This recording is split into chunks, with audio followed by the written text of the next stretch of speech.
একজন ব্যক্তি যেভাবে তার নিজের পৈতৃক সম্পত্তি যেভাবে ছাড় দেয় না, আমরা আজকে এখানে আসছি আমাদের একটি পৈতৃক সম্পত্তি আমরা মনে করি।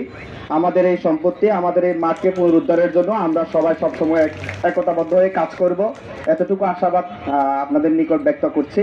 এই জায়গাটা আমাদেরই, এবং যাদের মনে শঙ্কা এখনো রয়েছে তাদের উদ্দেশ্যে বলতে চাই, যদি আপনার মনে শঙ্কা থেকেও থাকে তাহলে ধরে নেন আজকে থেকে জায়গাটা আমাদেরই। আমরা 1986 সালে এখানে প্রথম এই বিশ্ববিদ্যালয় আসছে, কারণ তখন দেখছি এই মাঠ আমাদের।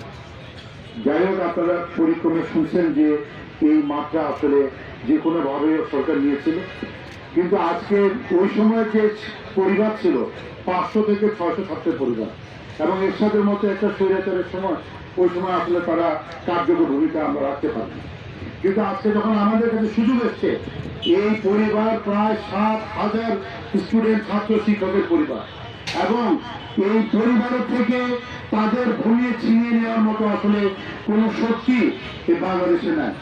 কিছুদিন আগে আমি শুধু একটা কথা আপনাদেরকে বলি, এখানে পড়াশোনা এসেছিল যখন আমরা ফেন্সিং দিচ্ছিলাম, এবং পড়াশোনা থেকে ডিসি থেকে তাদের প্রতিনিধিরা আসছিল।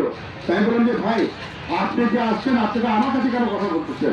আপনাকে কথা বলতে হবে 7,000 লোকের সাথে, 30,000 অ্যালামদের সাথে, যাদের নারীর সাথে এই বিশ্ববিদ্যালয়ের এটার মাঠে সম্পর্ক তৈরি আছে। আমরা বলেছিলাম যে আপনি যদি আজকে এটাকে যদি কোনো ধরনের বাধা দিতে চান, তাহলে আপনার 3টা প্রবলেমের সম্মুখীন হবে। বলছি তো কি প্রবলেম হবে? আমি বলছি দেখেন, আপনার এই সমস্যাটা 2টা রাস্তা বন্ধ করে জাতীয় সমস্যায় পরিণত হবে। 2 নম্বর সমস্যা হবে, যারা আপনার কাছে লিখিত দিয়েছে গণপূর্ত থেকে, ছাত্রছাত্রীরা তাদের অফিসে যাবে, কিন্তু আমরা অফিসে রেখেছি যখন কেউ স্বৈরাচার হয় তারা শুধু পালায় না, তারা একবারে দেশ ছেড়ে পালিয়ে যেতে হয়। সুতরাং এখানে যারা বাধা দিবে তারা এখানে টিকতে পারবে বলে আমার মনে হয় না। আর আমি বলেছি যে আপনাদের পুলিশকে আমরা এখানে জায়গা দিয়েছি, আমরা এক বিঘা জায়গার উপরে অবস্থান আপনাদেরকে ফাঁড়ি দিয়েছি। 5ই আগস্টের পরে ছাত্ররা কোনোভাবে আপনাদের অবস্থান মেনে নিতে চায়নি, কিন্তু তারপরেও প্রশাসন মনে করে যে আমরা পড়াশোনার পাঠ, আমরা আপনাদের সাথে একটা সহবস্থানে থাকবো। কিন্তু যেদিন আপনি আমাদের মাঠকে বাধা দিবেন, আপনার এই ফাঁড়ি থেকে শুরু করে আপনাদের টোটাল কর্মকাণ্ড এই ক্যাম্পাসে নিষিদ্ধ হয়ে যাবে ইনশাআল্লাহ। সুতরাং আমার বিশ্বাস, এই মাঠকে শেরে বাংলার মাঠ হিসেবে রাখার জন্য আমাদের যারা ছাত্র আছে, যারা অ্যালামনাই আছে, তারা অবশ্যই তাদের সর্বশক্তি দিয়ে এই মাঠকে ধরে রাখবে। ইনশাল্লাহ আপনারা জিহাদ তুলে আপনাদের চালান দেন, ইনশাল্লাহ আমরা আপনাদের সাথে আছি।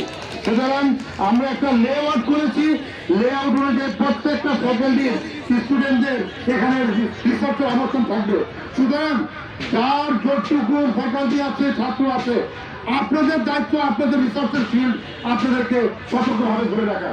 আমার বিশ্বাস যে আপনারা আজকে 5ই আগস্টের পর পরিবর্তনের পরে আপনারা আপনাদের ফিল্ডকে, যেখানে জগন্নাথ অনেকগুলি জায়গা ধরে নিয়েছে, সেখানে আপনারা আপনাদের মাঠকে ছেড়ে দিবেন না।